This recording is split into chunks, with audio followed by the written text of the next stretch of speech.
Okay, let's get this going.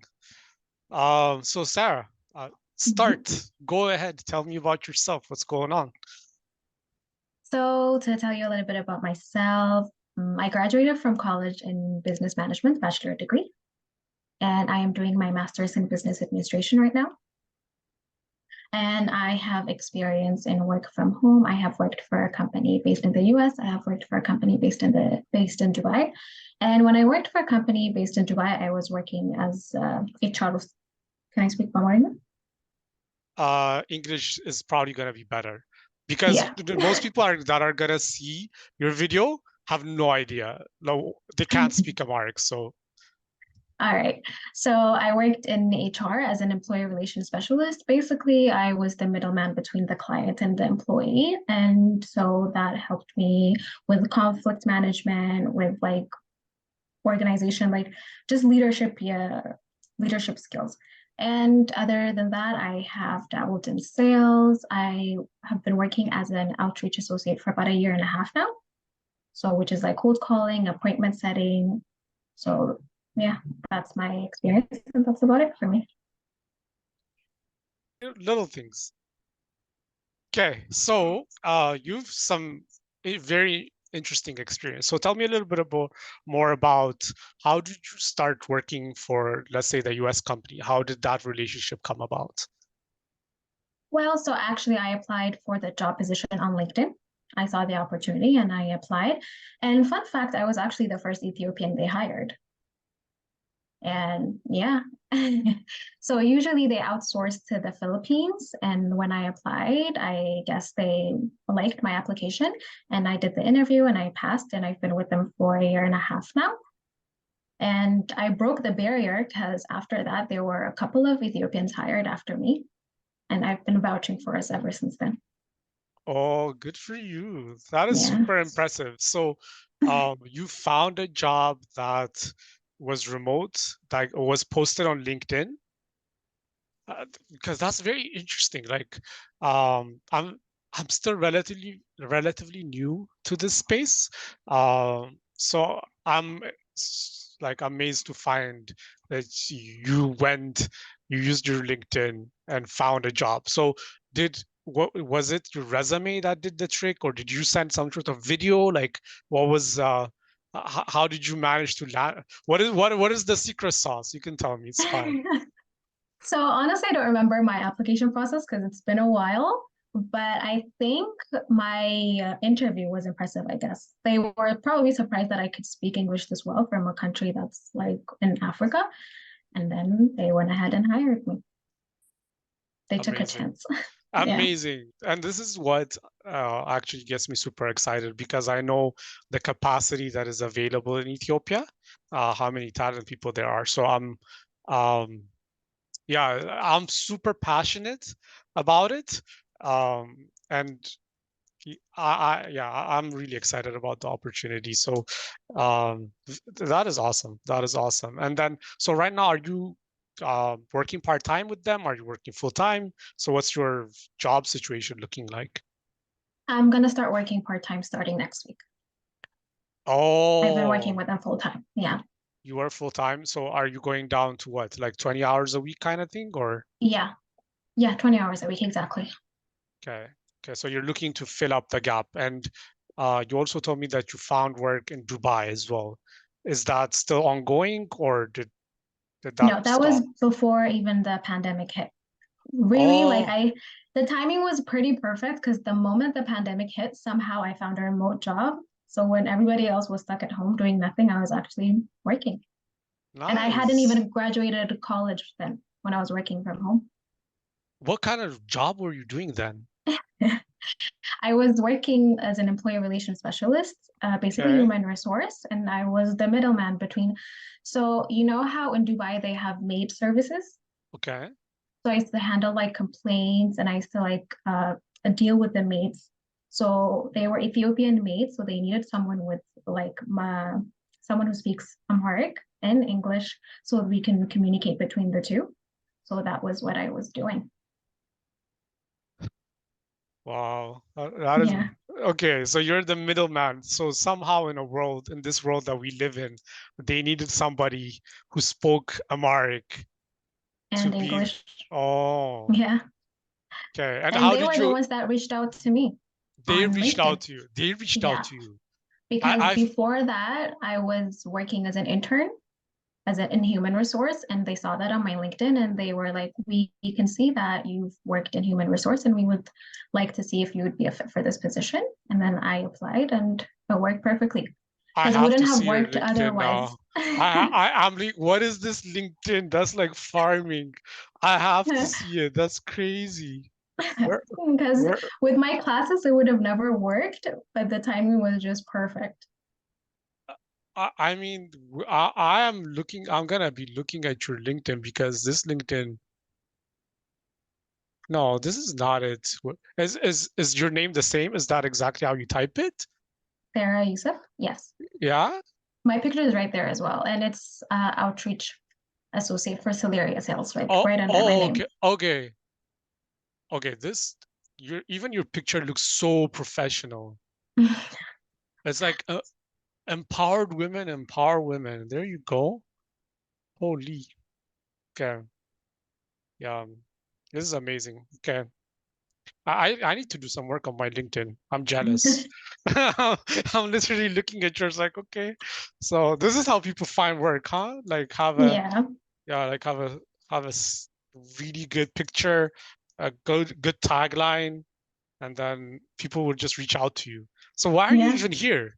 Like you could just, walk around and just find work, it seems to me at least. So, I mean, why am I don't see how I could help you. Like that's hilarious. Oh my gosh. Okay, so um you've done a bunch of different things.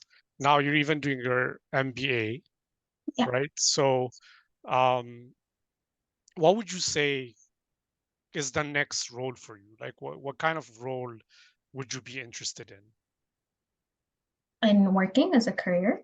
Yeah. Okay. So, well, I did work in human resource, like I told you, and I did enjoy working in human resource. Before that, I was hired for the company in Dubai. I worked as an intern for a human resource company where they were doing recruitment, interviewing, like screening resumes, and I was doing that as well and training as well.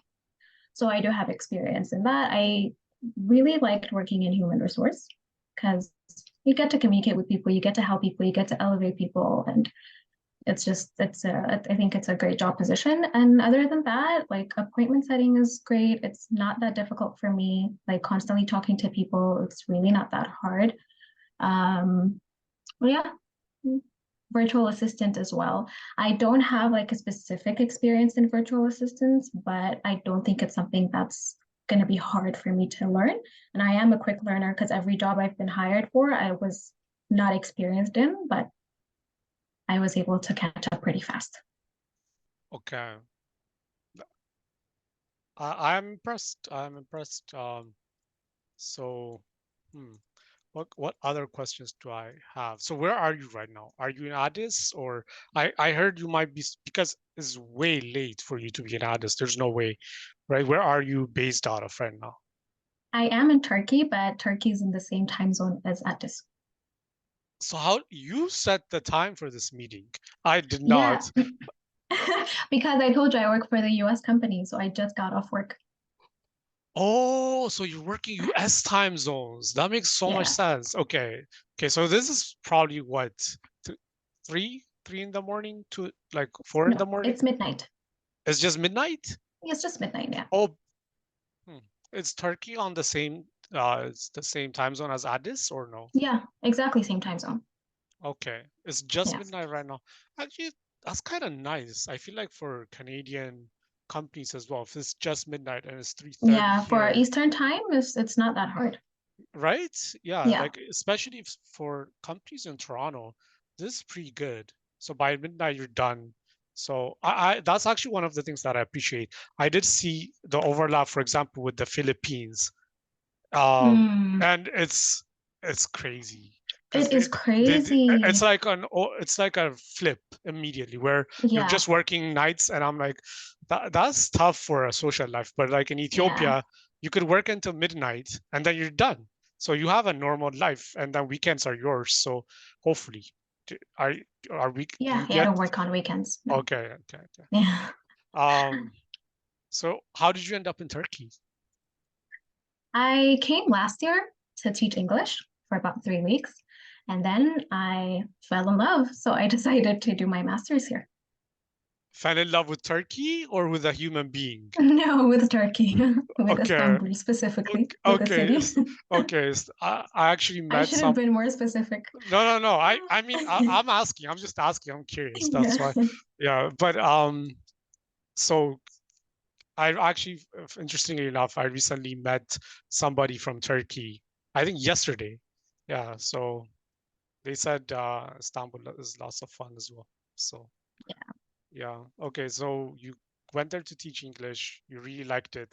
So are you gonna be staying? You're doing your master's, and like, do you think you're gonna stay there for a long time? After, Like, yeah, I don't think so. you're is the plan to go back to Addis? Yeah. I Okay, mean, if other opportunities arise, maybe not. But for now, the plan is to go back home after I'm done with my master's. okay. Um, and I guess a question along those lines I've noticed is it does seem to me that the remote working opportunity is really growing in Ethiopia, right? A lot of companies are popping up, especially like I think the typical term is BPO, right? Process outsourcing companies Mm. are popping up here and there, and um, you've kind of seen the whole thing go down. So, what has that looked like from your perspective? Well, from my perspective, I think I have a different perspective because I started working from home before it was even a thing. Like now is when it hit the market. So even when I was working from home back then when it was COVID, I would have been working from home either ways, even if it wasn't COVID. And I just knew like it was a market that needed to spread. I knew that I was so privileged to be able to be working from home. And the fact that it's growing, and I think it's an incredible opportunity. And even the fact that like for the US company that I'm working now, that there are other Ethiopians working with me, it's such a huge like I don't know, it makes me really happy, honestly. And I remember even reaching out to my CEO and being like I know like the Philippines is where he outsources the most, but realistically, Philippines, their timing is crazy. And also our accents are a bit better, if I'm being Oh, honest. this is the second time I'm hearing this week, and I'm like, Ethiopians don't play. They're just you guys Like like some of it's them not have like I don't amazing know. accents. They I do. hear I know, but Ethiopians don't play. You guys are wild because I'm in Canada, so typically a person in Canada wouldn't usually go straight after something and just point it out. Mm. Usually, like You guys are politically correct. I am very I would say um I do feel like in certain in certain circumstances that from an accent perspective, Ethiopians are competitive. I would not go like our accents are better, Mm. which is very Ethiopian. I love it though. I love how direct our culture sometimes tends to be. Okay, so go ahead, tell me more.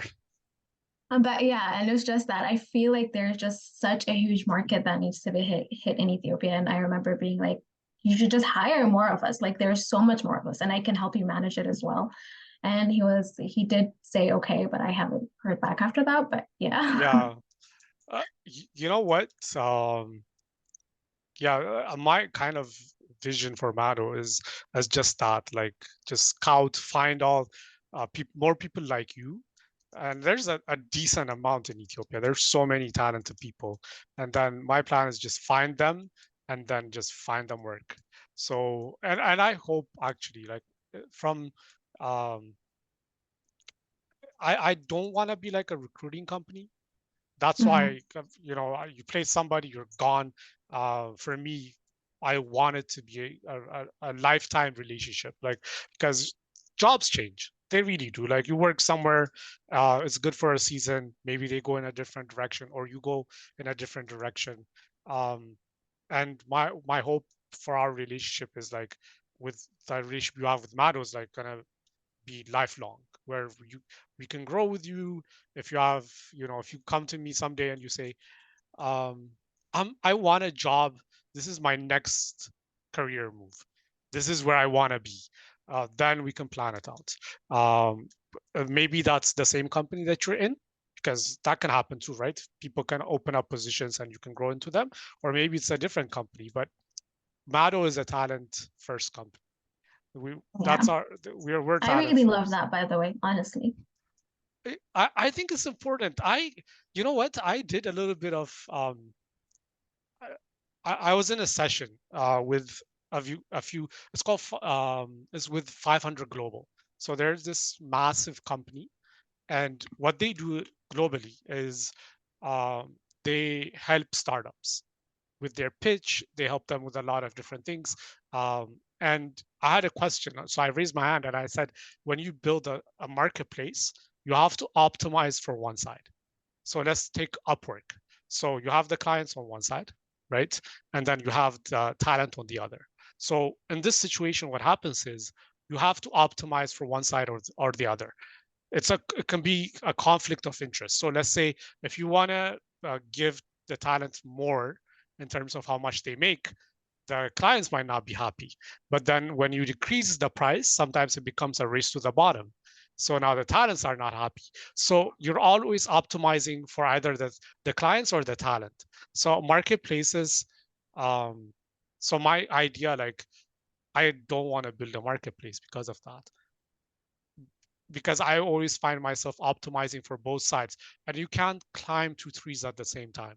You just gotta climb the one. So I'm like, so I had to make like a decision. Okay, I am a talent company first and foremost. That is who I care about.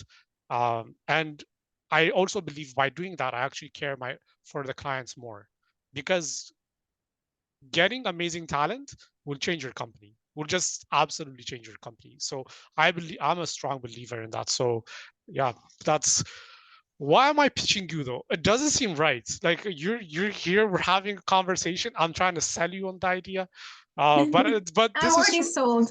You're already sold. There you go. So okay, once we put your promotional content out there, any any inbound is me. Okay, you have to realize there's no other. It's me. Yeah, you can't cut me out of the picture. Okay, any inbound that comes once the promo goes out is me. You have to say, yeah, Mado is my talent management agency. You can find me. You can go through them, and then I'll make sure that you get the best possible deal. I'll get you all the best pricing, the That's best awesome. rates. Yeah. So um, I guess I was gonna ask you about pay and stuff, but we can talk about that off a recording. That might be a bit more sensitive. But um, how do you like your classes? Like taking an MBA. I'm very curious. So how do you find taking an MBA? I wish I could answer that, but I'm starting Monday. You're literally starting Monday. Okay, I thought you were already in it. Okay. Um, but why did you what gave you the motivation to do an MBA though? So I've always wanted to do my master's ever since I did my degree. I know it was like something I wanted to do, but I also knew I didn't want to do it in Ethiopia. And it's not like because of our education system or something, but it's just because I knew that I need to get out of my comfort zone. And the best way to do that would be to do it abroad. So then it kind of just clicked in place. Okay. Yeah. So have you made any friends in Turkey? Yeah, I mean, I have roommates and they're my friends, but I haven't gone to class and stuff like that. So I haven't really socialized that much, but here's to hoping. Okay. So what do you do on your off time then? So you're not working on Saturdays and Sundays. Do you go out on the town? What's there to see in Turkey? Like it's Istanbul. What's happening in Istanbul? If I go there, what do I do? So I told you I came here a year ago, and I did all the tourist things that I needed to do a year ago. So I haven't really done that now that I've already seen most of it. But I do go out on the weekends. I do go sightseeing. It's an incredibly beautiful city, honestly. Like it's just take the bus and go anywhere. this site is incredible. Like it's just beautiful. There's nothing more to say. And the best part for me is like on public transportations, there's live music. And it just makes your life feel like a movie. It just does. What do you mean live music? Like somebody Yeah, like with their like singing? guitar and like they're singing and like they're doing it for cash, but like it's so beautiful. You wouldn't think it's just one person with a guitar playing. It's incredible, and it just makes your life feel like a movie. With the site, with the music, it's just an incredible feeling. I can't explain it. And other than that, like there are a lot of tourist places to see. There is history here. The food is delicious, so yeah, it's definitely a place worth visiting. Wow. Okay, I have to put that on the map. Okay, Turkey. There you go. Okay, sold. I'm convinced. Um, okay. Do you have any questions for me? Yeah, actually, I had one. So you Okay, said that you're doing this conversation to like sell us basically to the clients. That didn't come out right, but you understand what I mean. I And get you. and so why didn't you ask for like a recorded video instead of like a one-on-one conversation? Because people, um, one, I had a blog before, and even now I try and make video content here and there, but what I found is very difficult to do a good job when you're talking to yourself in a vacuum. So if I Mm, just ask you to record a video, you're not gonna shine. It's just gonna come out very robotic. It's gonna come out because you're like, oh, I made a mistake, and then you're going back, and then you. It's so weird. I don't know the people who do it well. Um, they're actually special. Once you try and do it a couple of times, you realize how difficult it is to talk by yourself in front of a camera and communicate. It's not easy to do. I've had some talent do it before, and it didn't turn out good. It was just like they did not come out well in it. It looked pretty bad. So that's why I'm like, so now we're having fun, we're chatting. We're probably gonna, uh, I don't know, depending on the conversation, we might edit out and have like a more full version on YouTube or something, but most of it is gonna be like you talking, just edit. They're gonna cut me. I'm not the main one in this conversation, so I'll get cut, and then your video is gonna show up. So you're talking about, um, and I also wanted it to be natural, right? So we're just chatting. We're talking about all the different things, and you can't sit down and write uh, the conversations that we can have, right? Right now, I didn't know there were uh, there's live music in public transportation in Turkey. Like you just told me, I'm like, oh wow.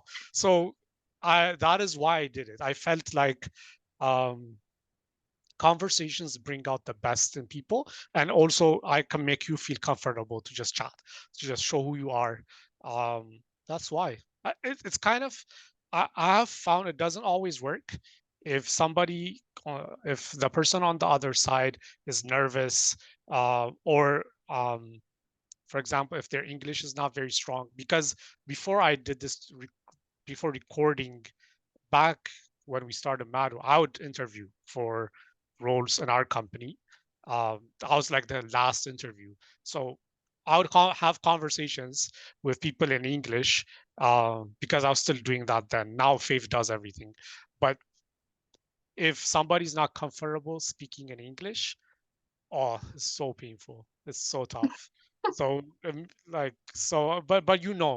um, it's not it's not really extremely difficult to vet for that, because you just have the conversation, and I know, I can tell, okay, Sarah anywhere. Like I can place Sarah in any position anywhere, client facing, you know what I mean? So that kind of gives me the understanding as well to know, okay, what are you looking for, and also how good of a fit would you have across different kind of roles, I guess. Yeah. Any other questions? Yeah, are you just only outsourcing from Ethiopia? That's it? Uh, Or do I, you plan on branching out or I, anything like I, that? I, I, you know what? My vision and dream for Mado is I want to be the number one talent management agency in the world. I like that. That is, I might, I don't think I'll ever get there. But then right now I'm gonna start in Ethiopia. I'll branch out into Africa for sure, and some other places. And usually, what I'll be looking for is communication skills. Uh, so the jobs tend to be in North America, like the well-paying jobs. Let's call them that. Jobs are everywhere, but the well-paying jobs, a decent amount, and a lot of them, there's and essentially um, the roles are kind of limited because they have to be fully remote. An Ethiopian can't be a plumber in Canada. That's not a thing.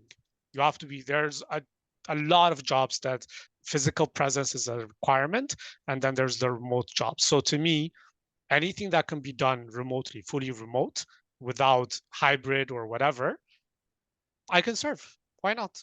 I think the talent space has become a place where it's more about sales and marketing than actual skills. Um, and I don't like that. I wanna take that burden away from talent where I'll promote them. I'll look for work for them. Once I know somebody's vetted, they're good to go. I think that model is better because you get like 60 resumes. God knows what goes into resumes these days. They're so inefficient. Um, Yeah, and then you have to go through all the interviews. I think it's inefficient for companies as well. So I want to be eventually I want to be the company that every employer comes to. And I'm not gonna give them three options. I'll give them one. Take it or leave it. These are my talents. They are vetted. They're good to go. If you don't like what I give you, you're not for me. Go find talent somewhere else. Um, yeah, so that's my plan. I want to be the biggest talent management agency in the world. that's pretty cool. Yeah, it's probably a pipe dream. We'll see. I'm barely starting. So in terms of like experience, we had a few software developers when we did SaaS MVPs. I've placed one digital marketer, one social media manager, um, what else? One web dev uh, before, and it was just like a side gig when we were doing software, and most of them were project based. They weren't like ongoing long term. Um, and I don't really know what the challenge has been. A part of it has been lack of awareness. So a lot of people don't know what is available in Ethiopia or other Very parts of the true. world in general. Nobody knows except Ethiopians maybe and a few people that have um, incidentally traveled to the country. Um, and this is actually a good segue. So why are Ethiopians like this? Tell the world, let the world know why are we, in terms of English, why did we end up like this? Why are we so different for, um, in terms of our English capacity? Why are we different from what? For example, you said, "Oh, our accents are pretty good, or our English understands pretty good," and it's true, but why is it? I don't know if I can speak for the whole of Ethiopia though, because I don't think it applies for the whole of Ethiopia. Do you think so?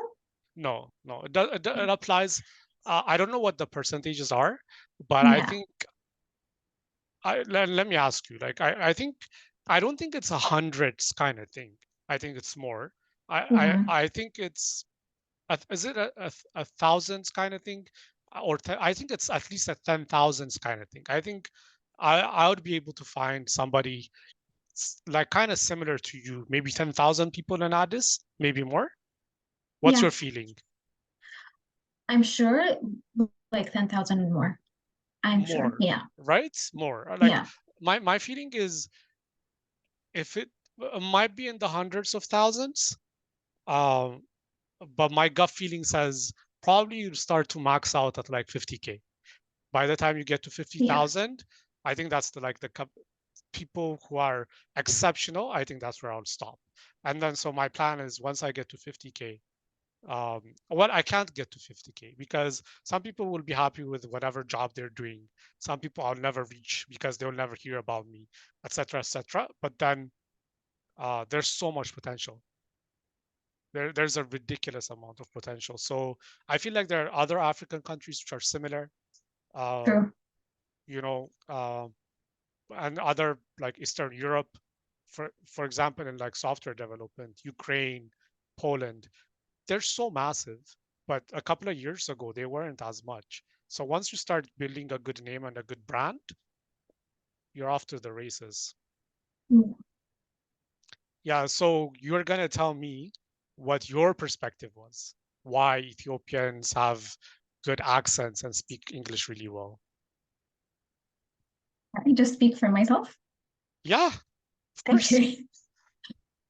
So speaking for myself, I did go to a school that required me to speak in English all the time.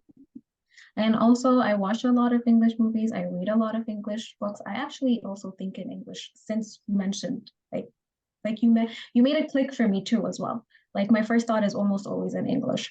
So I also prefer sometimes communicating better in English because I feel like I will have a better understanding, or the person will have a much better understanding of me if I speak in English, because I know more vocabulary in English than I do any other language.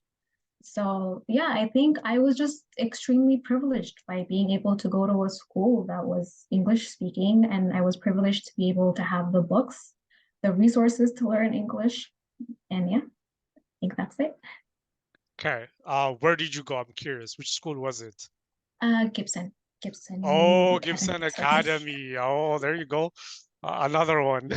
It's kind of funny because you start naming these schools and right? Like, but I don't know what they are. So when I was still roaming the plains of Addis Ababa, being up to no good, it was Saint Joe did really well.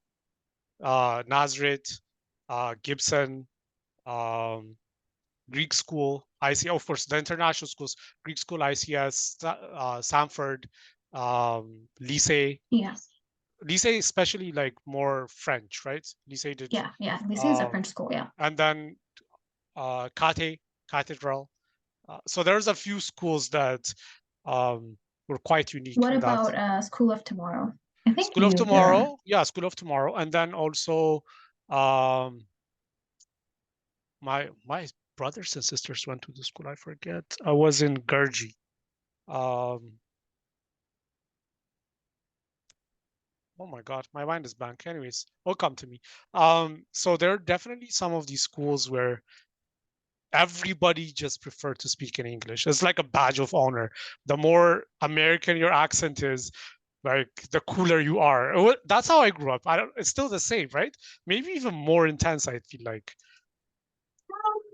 I don't know if it's more into, I don't know, because maybe in high school it is, but you outgrow it once you hit college. that's true Yeah, because you meet a lot of different people. So you exactly. grow up in this weird bubble of like private everybody speaking English kind of schools. And then you go to college and you get like a lot of different people in the space.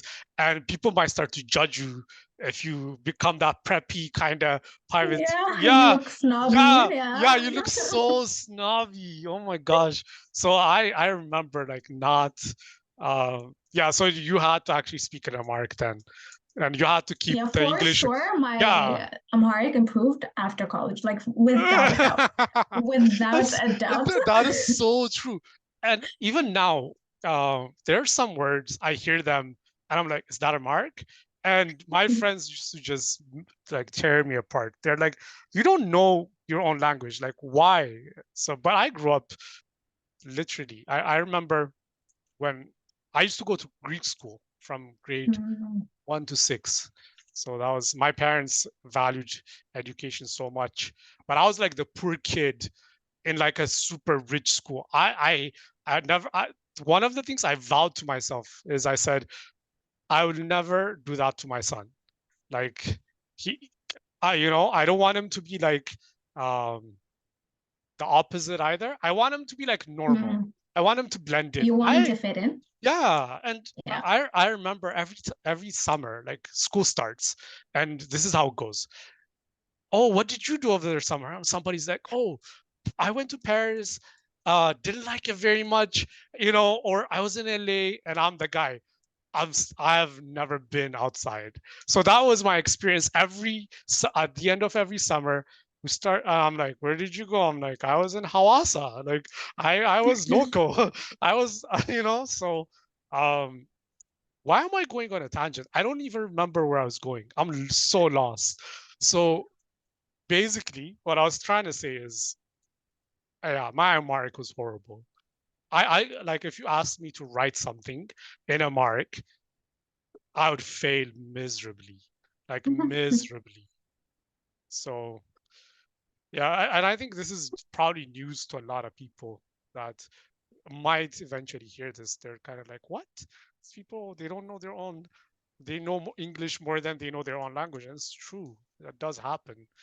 Um, yeah. But if I vouch for myself, Amharic is my third language. My first was I'm Harari, so we speak our own language at home. Wait, Hari, is it close to Arabic? Yeah, Is it Arabic it's not or like close to it, but we do have like a lot of words that's derived from Arabic. what is it called? Mm, in Amharic, Yeah. Adarinya. Oh, okay. Yeah, Ararina. Huh, interesting. Okay. So yeah. is that your mother tongue then? It is my mother tongue. That's what I Okay. spoke in at home. Oh, okay. So you spoke that and then English and Amharic. So And then I was shoved to a school that shoves English down your throat. So I'm like, where Gibson does did that. Amharic fit in? Yeah. Yeah, Gibson was notorious for that. I remember, Yeah. like, that was their selling point too, where basically their whole thing is we're gonna just copy and paste English speaking kids. Like that's what we're gonna, and Yeah. that parents I remember loved it. Yeah. It does make sense. Honestly, it was great at its time. It just fails now, but it was great at its time. Yeah, it was. And I think even when I was going to St. Joe, I remember all of us were like taking SATs. All of Mm, us, everybody was preparing for the SATs, like 11th grade, 10th grade. We just sit together and do mock tests together. That was one of the things that my friends did. And schools like Gibson, that was one of their things, right? Where people were preparing to go abroad, like study abroad. That was, yeah. I decided to yeah. stay in Ethiopia. Right, I don't regret my decision. Um, but yeah, I expected what I was expecting of college in Ethiopia was very different from what it actually was. Um, Mm. yeah, but you know, that's neither here nor there. Okay, you can ask me if you have other questions as well. I'm open to it. Just I think one more. Are your clients just in Canada or also from the States? Right now, um, they I'm open to either because I'm promoting remote work. And to be honest with you, I'm still figuring out my go-to-market strategy. And so here's the one side is the talent, which um, Faven helps a lot. She recruits. We use word of mouth quite a bit. Um, I don't know how Faven got in touch with you either, but we use word of mouth quite a bit. In Ethiopia, you know how social it is, so people know people. Um, but on the client side, that's a that's something I have to solve. I have to figure it out. I don't one, and maybe you might have some thoughts. Is what kind of companies are open to hiring remote? Like based on your experience, what would you say? Usually companies that are already outsourcing are the ones that hire remote, from my experience at least. Okay, and then Outsourcing companies usually hire remote. and Like, when you say outsourcing companies, can you elaborate a bit more? yeah, like cold calling, appointment setting. Like, I know a few people who are working remotely right now, and these are the jobs that are available. I'm sure like it can broaden through time, but for now, the ones that are reaching out are the ones that do cold calling, appointment setting, maybe virtual assistant, and also IT.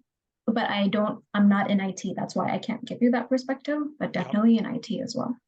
Yeah. I'm actually taking notes because this is an important conversation. Um, yeah, and that's what I've noticed as well. Like VAs, appointment setting, cold calling, especially the SDR market is pretty huge. It seems to me. Mhm. Um, Probably for a few different reasons. Um, I do feel though, and this is my perspective, at least when it comes to the top tier Ethiopian talent, um, cold calling and appointment setting is a bit of a waste of their capacity and talent. That's my feeling. Like for example, I talk to you, and I don't think cold calling or appointment setting that never comes to my mind. I feel like you can definitely become an account admin of some sort, or even a manager of some sort for like fully remote teams. Um, that's my hope. I don't know if I'm gonna find it in the market, but my plan is um, to try and see if I can break into it. If I can Yeah. find companies that are open to, um, if somebody's capable and talented, to give them some of those roles. And the friend that I mentioned earlier, we're uh, one of our talents is interviewing next week to be an account admin. So I think there's huge potential, and then I just have to find similar looking clients, and then reach out. So his company is it's a web development agency. So yeah, I think something similar uh, might happen in that sense. So let's say you're looking for a company, you're gonna be looking for work. How do you find companies that are already outsourcing? How do you go about looking for them? So, like I told you, usually on LinkedIn, that's my Okay, source. okay, you go on And LinkedIn. mhm, Sorry, I interrupted you. Go ahead. no worries. Let me let you So finish. I go on LinkedIn and I know which jobs exactly are the ones that you're usually hiring from home. Like I said, cold calling, appointment setting, SDR. And so you type that on the job search, and then you make sure that the where is worldwide. So usually it brings you jobs that are work from home. Oh, that's the secret sauce. Okay. So you, This is just between me and you. oh, between us, I'm so kidding. I'm kidding. between Mado, Yeah. I don't know what our names will be. What between the Mado talents, it's gonna be a closely guarded secret. Um, I, and it's kind of interesting because there was a time where I turned on providing services or something, and I got like a flood of like email people telling me, "Oh, I can do this and I could do that," and then I went and I turned it Turned it off. off. I turned it off. I was I, I felt overwhelmed immediately, and I also felt for the talent because it's so competitive. It's so difficult to find work that um, you have to do what you can, right? It does ruin inboxes quite a bit. It could just destroy your inbox. But it is what it is. I mean, Yeah. people have to try. You can't blame people for grinding. It is what it is. Yeah. uh yeah, okay, so that's the secret, because the reason I'm asking is, um if I'm gonna go about looking for these opportunities, uh and I might, and probably what we'll probably do in the future is we'll just have a team for that. Like I'm gonna have my own kind of cold callers, appointment setters, that are going to be doing the work, where they will find a job opportunity and maybe reach out to the CEO or whoever that person is, and see if we can um, establish a relationship where we're like, okay, this is what we do. We vet, we find a vet, like we find talent, we scout them, we find them, and we have amazing talent. Do you want some? Like, you don't have to go through the process of doing that yourself. We can do it on your behalf and bring amazing people to the table. And that's kind of my pitch. That's what I'm planning to do. And I think once word of mouth, you get good word of mouth, then you'll blow up. the, so it's very simplistic. It's not super complicated. Right now, I have to do it, so I don't have a team yet. So I'm gonna um, I'm gonna be reaching out. I'm gonna be the cold caller, and I'll set the appointment for myself. That's what happens when you start a company. You have Yeah. nobody to do that on your behalf, so Yeah, you wear every hat.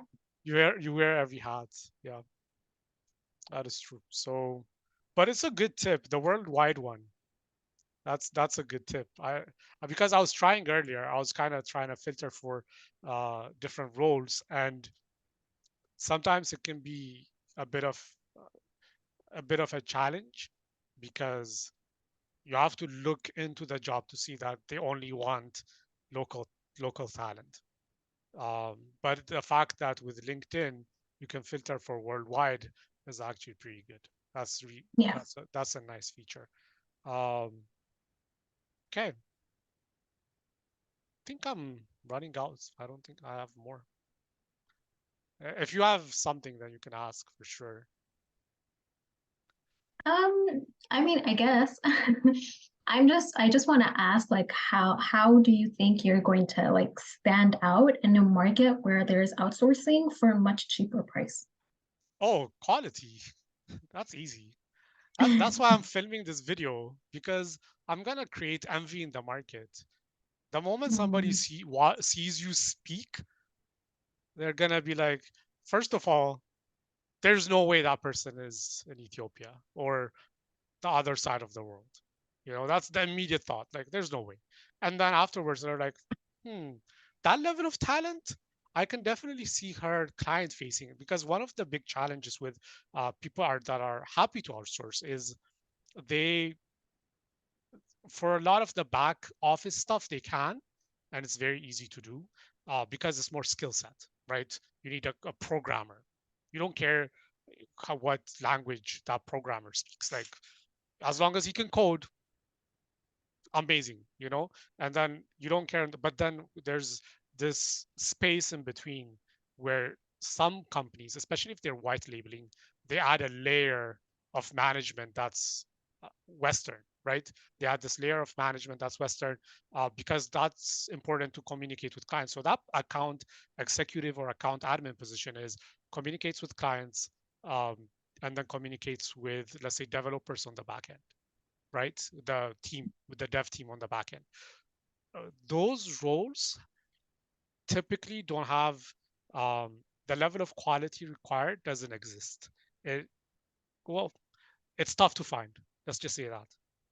And that is my secret sauce. So because I know Ethiopians can do it. I don't know about other countries, but I know for a fact that there are a lot of Ethiopians that can do it, that speak English at such a high level that they can talk to clients no problem, and then also they can talk, they can manage the back end with the devs as well. So for me, the secret sauce is definitely quality. It's not. I'm not focusing on if you have a talent. Let's say if we're gonna function as a talent management company or an agency of sorts, quality is your number one driver. So you just find somebody who's really good, um, who you don't have to micromanage, who's exceptional, and then you just find them work and you charge more. You can because they're really good. So that's my perspective. Is like, oh, if I bring if you find somebody through me, one, you'll know they're of exceptional quality. Second, you're gonna pay for what you get, though. That's just how it is. So yeah, and yeah, and we typically have been our model is like um, when we did software, it was a different model. But then whenever we place talent, we typically just very transparent in what we did. We took 25% of what we charged. So the talent would get 75%. And I think as we grow as a company, that's numbers probably gonna decrease. That's my feeling. Like at least that's what I want it to happen. Like as we grow as a company, I want our talent management fees to go down. Um, but we'll see because I don't know what is required. The way I see it is um, training might be in there. Skills, for example, once you find, especially new graduates, we might need to train. Uh, Whether it's in management skills or organization skills, training might be a big part of what we do. Uh, Everyone's at some point we might get into accent training. You think that can be trained? Yes. Oh, if Hollywood actors can Mm, can get their accent yeah, trained, it's but an don't you think effort. like it's It's a an huge, effort. yeah, It's an investment? effort. Yeah. But here's what I think. I think there's massive opportunity as a business to do it. And I might not do it, but what I think is, let's say in Ethiopia, you have people that are 80% of the way there, you know? Mhm. You can't get somebody to think in English. That's very well, you maybe you can, but it takes a long time. That you can't really help.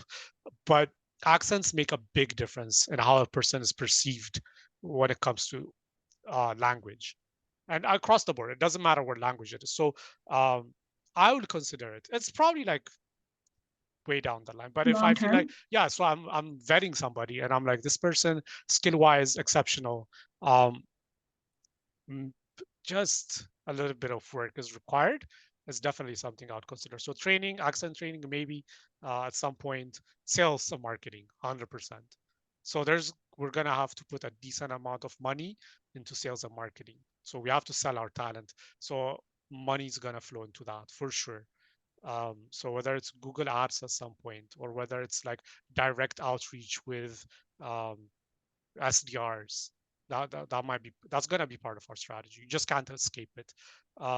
So to me, as I'm thinking about all the things that we need to do, um, yeah, I I I think, yeah, 25% should be enough, because we're gonna be charging more on the talent side as well. Um, Okay. I feel like you have one more question every time, so go ahead. No, I'm now No, you're done. done. You're done. Yeah. Okay. Yeah. So with that, I'm just gonna, yeah, we're gonna be done with our recording. I'm gonna stop it here.